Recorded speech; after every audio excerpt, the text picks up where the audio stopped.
Oi pessoal, tudo bem? Mais um Tech Tuning e hoje eu estou aqui com o 2AM Performance C300. Para quem não conhece, o C300 é um notebook que foge um pouquinho do padrão, porque aqui dentro você tem um processador de desktop. Então hoje, além do undervolt, da adição de memória RAM, SSD, troca de tela, eu também vou substituir o processador dele por um i7 8700K. Em primeiro lugar, pessoal, a refrigeração desse notebook aqui, ela não foi feita para segurar esse processador. De fábrica, ele só consegue, em teoria, segurar até um i7 8700, tá? O segundo problema, pessoal, é que a fonte desse notebook só tem 120 watts. Para segurar o turbo desse processador, a gente precisaria de uma fonte mais forte. Então eu vou fazer algumas modificações aqui para que isso seja possível. O terceiro ponto é que esse processador pode não ser suportado por esse notebook, tanto por uma limitação da BIOS como da placa-mãe. Outro detalhe importante é que foi feito delete nesse 8700K aqui, tá? Sem o delete, provavelmente seria impossível usar esse processador sem que o desempenho dele fosse limitado. Se você não sabe o que é delete, é o processo de você remover o IHS do processador, que é aquela parte em metal ali em cima dele, e aí você trocar a pasta térmica que tem ali dentro, né, por uma de melhor condutividade térmica. Algumas pessoas colocam até metal líquido. Por segurança, eu também vou usar uma fonte um pouco mais forte, de 150 watts. Já que com o i3 8100 ele já chegou a ter um pico de consumo total de 70 watts. E falando em consumo de energia, pessoal, fica a dica para vocês. Se você está na dúvida qual é o consumo de energia de algum componente, né, de um computador que você quer comprar, você não sabe qual fonte escolher, né, porque você não sabe quanto o componente consome, a melhor forma de você saber é você ir atrás de análise, né, de reviews desses sites que testam hardware. E aí você vai lá nos testes deles e procura pelo teste de consumo de energia. É a melhor forma de você ter uma ideia de qual fonte você vai precisar. E por que eu falei nesse assunto, pessoal? Porque é muito comum as pessoas acharem que o TDP do processador, que no caso desse set é de 95 watts, muita gente acha que esse TDP vai ser o consumo de energia máximo do processador. Só que infelizmente, pessoal, não é o caso. Ele passa fácil de 95 watts, principalmente se o turbo do processador não for limitado. O primeiro passo é você remover a bateria do notebook e pressionar o botão de ligar dele por alguns segundos. Façam isso sempre que vocês forem abrir um notebook por segurança. Vamos começar pela parte mais fácil. Eu vou adicionar aqui mais um pente de 8 GB para ele ficar com 16 GB de RAM em Dual Channel e dessa forma eu vou reduzir ao máximo o gargalo que for ocorrer nesse notebook, né? Seria um crime eu usar esse processador aqui com só um pente de RAM. Em seguida é a hora do SSD M2. Lembrem que ele só suporta SSD M2 no padrão SATA. Aqui é um Western Digital Green, é um SSD bem básico. Agora a gente vai para o processador. Aqui são 7 parafusos que seguram o cooler dele, tá? Eu recomendo que vocês sigam uma ordem indicada ali do lado de cada parafuso. Tem um númerozinho ali bem pequeno para você seguir a ordem, tá? Eu segui aqui a ordem decrescente, 7, 6, 5, 4, 3, 2 e 1. Bom, agora é só remover o processador. O processo é igualzinho ao do desktop. Você vai soltar a trava que segura o processador, tá? Aí você vai remover ele com bastante cuidado para não danificar os pinos da placa-mãe, tá? Se você danificar, aí pode ser que você perca a sua placa-mãe de vez, né? Aí é só você pegar o processador novo e alinhar aquele triângulozinho dourado ali do processador com o triângulozinho dourado da placa-mãe. Com o processador novo no lugar, aí é hora da gente aplicar a pasta térmica nova. Agora não esqueça de você limpar o bloco da CPU que está sujo com a pasta térmica antiga. Quem quiser também pode trocar a pasta térmica da MX150, né? Mas eu não vou trocar aqui, pessoal, porque ela já está rodando com uma temperatura muito boa. Esse notebook ele não compartilha os heat pipes da CPU com a GPU, tá? Então o calor do 8700K não vai afetar assim diretamente a MX150, já que os heat pipes estão ali separados. E lembre de novamente seguir a numeração na hora que for colocar o cooler no lugar, tá? E para minha sorte deu tudo certo aqui. Ele ligou sem problema nenhum e reconheceu o processador. A tela desse notebook não é das melhores, pessoal, e infelizmente também não é das mais fáceis de trocar. Em parte, ele é parecido com outros notebooks que eu troquei a tela já aqui no canal, né? Só que ele tem dois obstáculos. O primeiro obstáculo é que ele tem dois parafusos que ficam escondidos ali na borda do notebook. Tem um adesivo em cima de cada um, tá? Aí você vai ter que usar alguma coisa com uma ponta fina para tirar os dois adesivos. Em seguida você já consegue soltar quase que a moldura toda, mas infelizmente a parte de baixo foi colada, pessoal. O fabricante aqui colou a borda do notebook na tela. E fazendo dessa forma, existe uma chance maior de você estragar a tela de seu notebook. Depois de tirar a moldura, é só você remover os 4 parafusos que seguram a tela e o cabo que fica na parte de trás dela. Só que tenha cuidado porque tem um adesivo ali segurando o cabo, tá? Então tire com bastante cuidado tanto o adesivo como o cabo. Para colocar a tela nova é só você seguir todo o processo que eu fiz aqui ao contrário.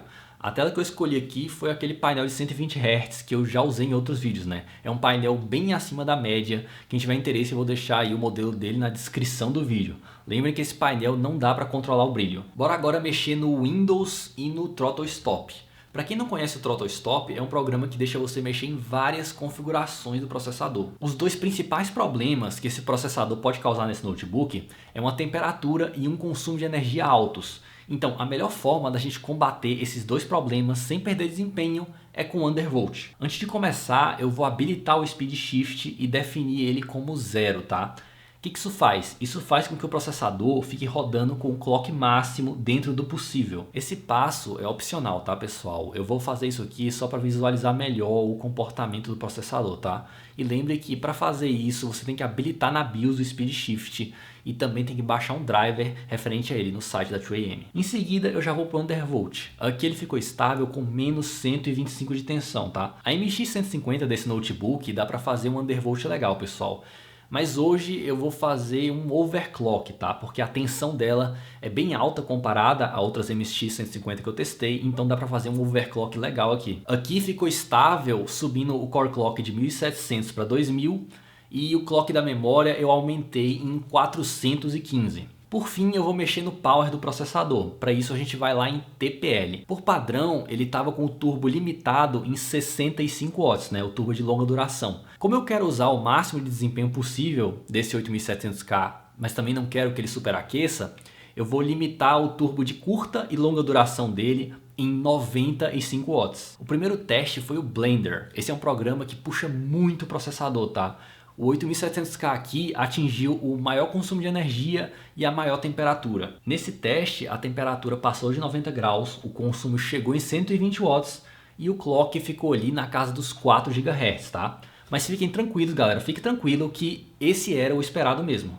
E a melhor parte foi ver esse notebook destruindo todos que eu testei aqui no canal nesse teste de processador, né? Ele ganha de todos que eu testei, todos fácil, tá? Ele ganha inclusive do i7 8750H e ganharia, eu digo ganharia porque eu não testei esse processador, do i9 8950HK, né? Ele também ganharia fácil desse processador. E deu para perceber uma coisa interessante aqui, pessoal. Ele não passa de 120 watts de consumo total, tá? Mesmo forçando o notebook a consumir mais. E para ter certeza, eu também testei com um wattímetro, né? Para confirmar se o sensor de consumo dessa placa-mãe estava com algum erro, né? Mas não, estava certo. Ele consumiu só um pouco a mais, né, no wattímetro, mas era de se esperar, né? Porque a fonte não tem 100% de eficiência, então vai parecer um número assim um pouquinho maior do que o esperado, tá? Ou seja, uma fonte mais forte aqui parece que não vai adiantar em nada, né, nesse processo todo. Eu imagino que esse limite de consumo de energia seja proposital para proteger o notebook. Enfim, como vocês puderam observar aí, tanto a temperatura como o consumo de energia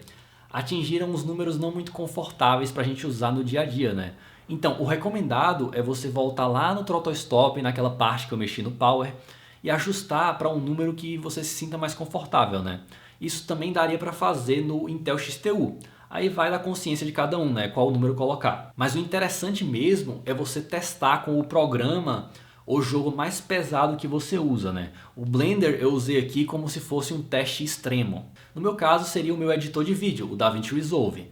E como o overclock da MX150 não adiantou em nada no tempo de renderização dele, né? Não ajudou em nada, eu resolvi deixar a MX150 com undervolt, tá? E um clock menor. Dessa forma, ele passou a consumir menos energia, né? Então ele não atingiu o pico de 120 watts e o processador também não esquentou tanto como no Blender, porque o Blender força mais o processador do que o DaVinci Resolve, provavelmente por causa de gargalo, né, no chip gráfico. Por curiosidade, eu também testei alguns jogos, mas só por curiosidade mesmo, pessoal, porque trocar esse processador para jogar seria jogar dinheiro fora. E jogando foi bem mais tranquilo do que renderizando. Nenhum dos jogos que eu testei forçou muito o processador, né? Raramente ele chegou ali a atingir o pico de 120 watts de consumo, mas foi porque eu fui teimoso e deixei o overclock do chip gráfico habilitado nesse caso, né? Para testar, para comparar o antes e o depois, né? E eu testei até o Apex Legends, né, por exemplo, e continuou péssimo, né? Esse jogo não dá para jogar com a MX 150 em Full HD, né? Nem o overclock faz milagre aqui. Temperatura foi bem tranquilo, porque a MX 150 é um chip gráfico bem fraquinho para esse processador, né? Então não forçou muito ele a ponto de chegar em um número aí preocupante. E por curiosidade, eu também testei o antes e o depois, né, para ver como é que os jogos ficariam com o overclock do chip gráfico e depois da troca desse processador, né, para ver se daria algum ganho significativo. E os resultados estão aí na tela para vocês. Eu espero que isso ajude alguém aí que está em busca, né, de um workstation móvel, né, quer ter um notebook com um processador muito forte. Na verdade, eu acho que é seguro dizer que esse seria o notebook com o processador mais forte do Brasil, né? E quem não tem esse notebook, lembre que as dicas que eu dei aqui para reduzir temperatura e também mexer no power do processador também se aplica em outros notebooks. E por favor, não troque o processador desse notebook para jogar, tá? Todo esse trabalho aqui vai servir mais para profissionais e estudantes. É um uso bem específico, é um público bem específico que vai precisar disso aqui, tá? Não é qualquer um. E se alguém realmente quiser passar por tudo isso que eu fiz aqui, vá de i7 8700 sem o K no final, né? Ou então o i5 8400.